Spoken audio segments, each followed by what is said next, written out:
The cell phone. A couple of months ago, my friend's cousin, a single mother, bought a new cell phone. After a long day of work, she came home, placed her phone on the counter, and went to watch TV.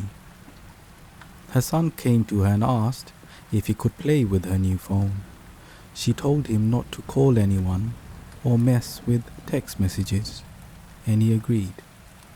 At around 11:20, she was drowsy, so she decided to tuck her son in and go to bed. She walked to his room and saw that he wasn't there.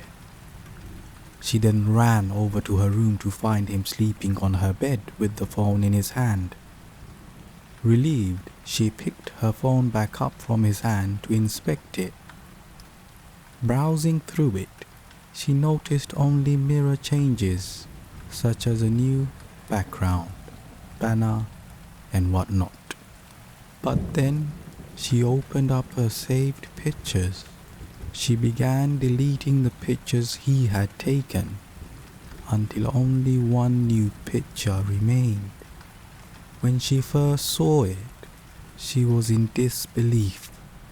It was her son sleeping on her bed, but the picture was taken by someone else above him, and it showed the left half of an elderly woman's face. We have no idea where the glass came from. One night, my mum heard a crash noise in our kitchen but figured I was up and dropped something. The next morning, my dad walked downstairs and thought there was ice on the kitchen floor, but he said after looking at it, the ice wasn't melting. It was glass shards. They cleaned up the glass which was on the floor and even under the lip of the countertops along the top of some drawers and cabinets. It was as if someone stood back and threw a glass object at the wall or something. We had no idea what it was from.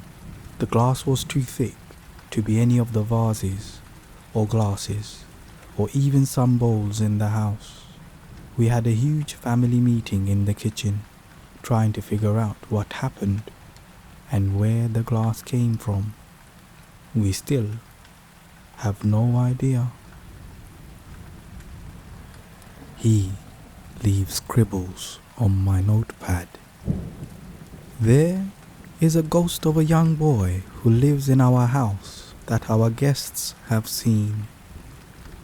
We rent from the original owner and there is no bad history, but a dozen people have seen him walking around upstairs.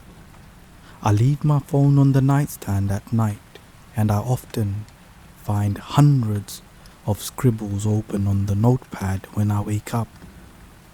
What's her name? One night, when my daughter was 2.5 years old, we were home alone talking right before bed. We were playing a game where we gave all her stuffed animals silly names. Name the last one and she asks, "What's her name?" I said something along the lines of, "Who? Honey, we already named everyone." She then points to the blank wall and says, "That little girl?" Now, I don't know if it was just an overactive imagination or something else. All I know is that it freaked me out enough to sleep with the lights on for the next few weeks.